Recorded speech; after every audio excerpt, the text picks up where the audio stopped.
So Christopher, just recently, it's been leaked that the Chinese regime has tested a hypersonic weapon capable of delivering nuclear payload pretty much anywhere in the world.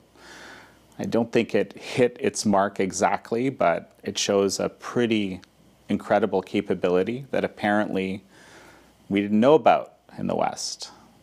I don't know if that's true or not. And then at the same time, we have headlines like this one.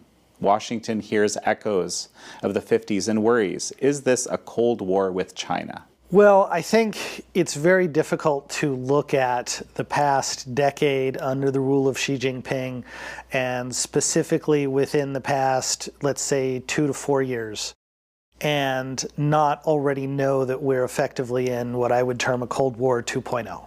I think a lot of the intellectual difficulty a lot of people have in facing that is they don't necessarily want to face that again for understandable reasons. I think it's also the difficulty in accepting who your adversary is, really.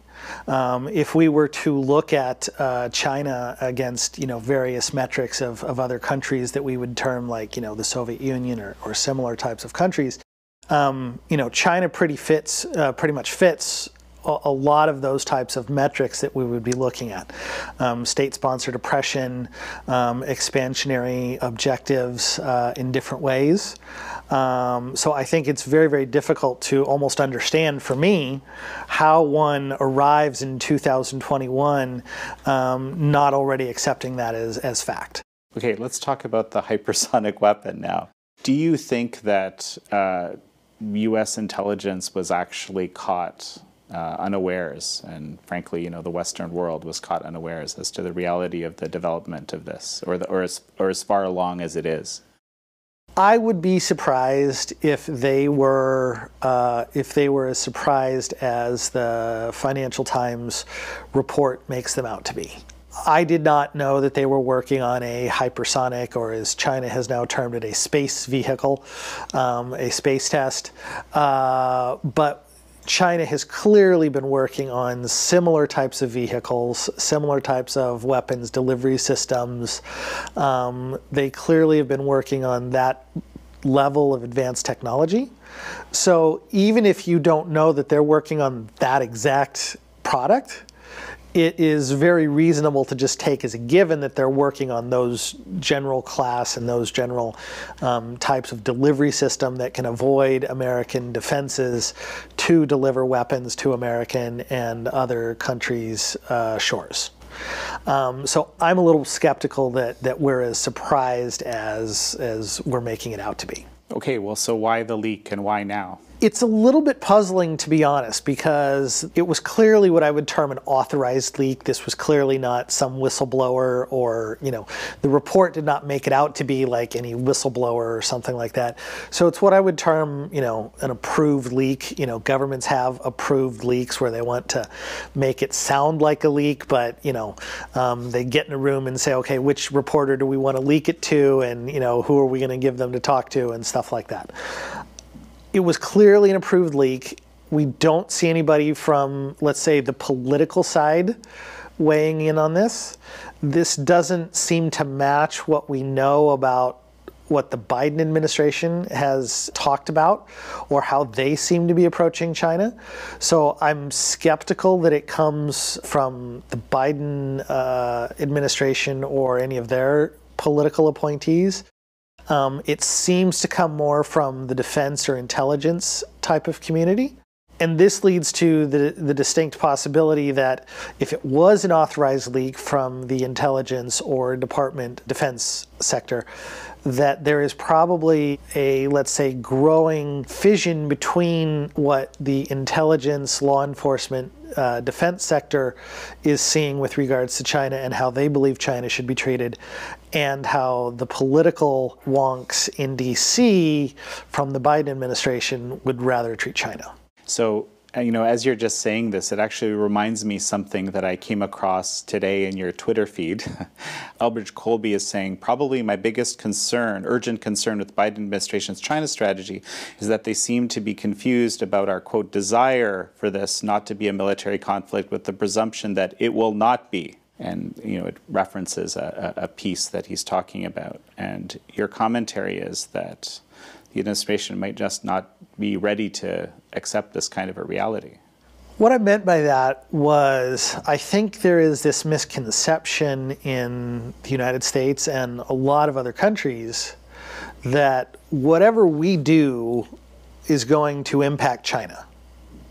Okay, so that if we behave in a certain way, this will alter their course of behavior in some material way.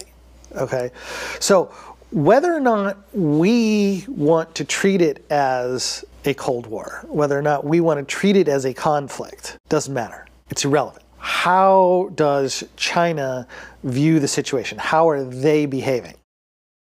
They are clearly behaving, not just with the hypersonic weapon, but if you look at across a range of other areas in defense and security, they view it as a Cold War type of situation and some type of impending conflict.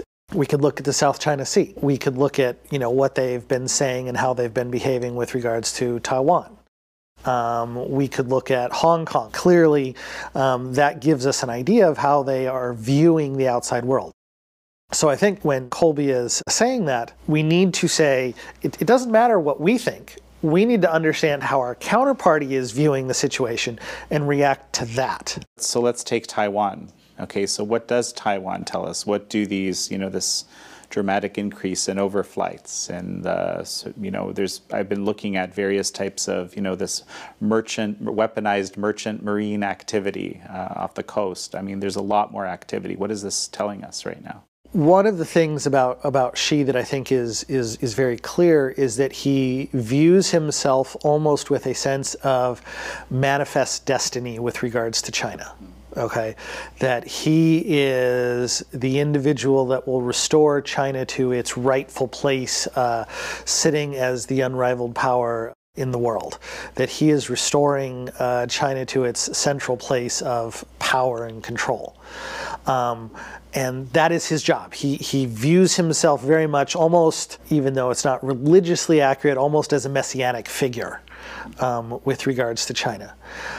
One of the things that he has talked frequently about is reuniting Taiwan and the mainland. And he said repeatedly that if you don't reunite with us peacefully, we will take you by force. So this is another one of those situations, first of all, where it is like, it doesn't matter what Taiwan or the United States do.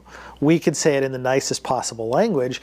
There is a predetermined viewpoint on the Chinese side. There's a predetermined course of action about what, where they want to go and what the objective is.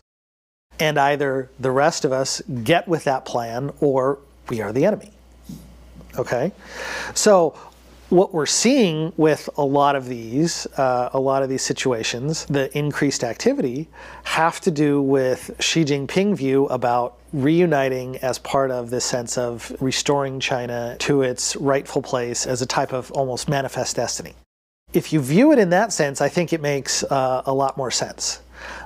Just recently, there were reports from satellite pictures that there are 3 new bases being constructed right along the eastern seaboard facing Taiwan. The general that is in charge of the Eastern Theater recently took that post up about 18 months ago, and he was transferred from the Western Theater where he oversaw Xinjiang, Tibet, and Indian-facing forces. And the reason that that is important is that the person in charge facing Taiwan is probably a trusted loyalist, is the indication. This is a person that was preparing troops to do battle. Now, we can say they did battle poorly in India. We can say things like that, but this does not indicate a movement that is, for lack of a better term, keeping the status quo. This does not indicate moving in somebody that is not highly trusted by Xi himself. So these all point in the direction that there is increasing pressure on Taiwan. Personally, I would expect that there's a material probability of some type of conflict between China and Taiwan, plus or minus 6 months of November 2022. because that is when Xi is expected to be, quote, reelected. So if he is being reelected for a third term, breaking the Communist Party mold of, recent history, and part of his, let's say, reelection platform is to reunite Taiwan with the mainland, it's not crazy to think that there will be some type of conflict with Taiwan within 6 months of his reelection.